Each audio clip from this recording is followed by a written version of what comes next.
Membangun kos bisa jadi investasi yang menguntungkan, tapi banyak orang melakukan kesalahan yang menyebabkan proyek tidak efisien atau tidak menghasilkan sesuai harapan. Berikut adalah beberapa kesalahan umum dalam membangun kos, beserta penjelasan dan tips untuk menghindarinya. 1. Tidak melakukan riset pasar terlebih dahulu. Kesalahan, langsung membangun tanpa tahu kebutuhan pasar di area tersebut. Dampak, kamar kosong, harga sewa tidak sesuai, atau target penghuni tidak tercapai.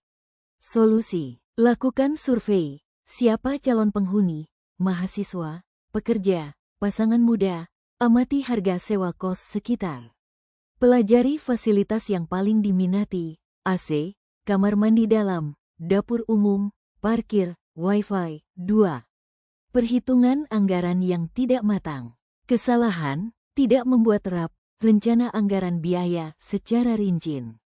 Dampak, biaya membengkak di tengah jalan, pembangunan berhenti.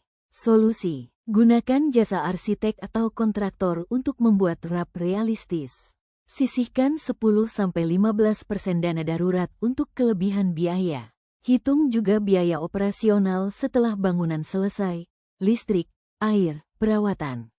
3. Desain tidak efisien atau tidak fungsional. Kesalahan, fokus pada tampilan, bukan kenyamanan penghuni.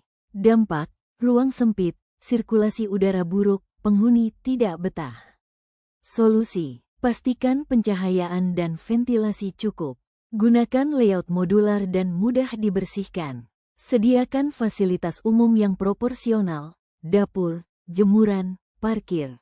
4. Tidak mengurus perizinan. Kesalahan, membangun tanpa IMB/PBG atau izin usaha kos.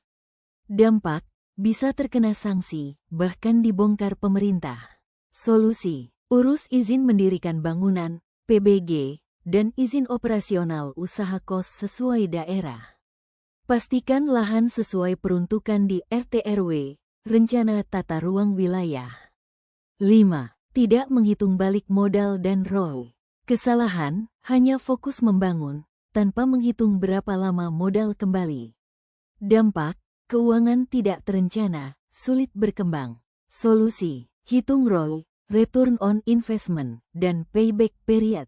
Idealnya, kos balik modal dalam 5-8 tahun. Pertimbangkan kenaikan harga sewa tiap tahun. 6. Mengabaikan kualitas material dan kontraktor.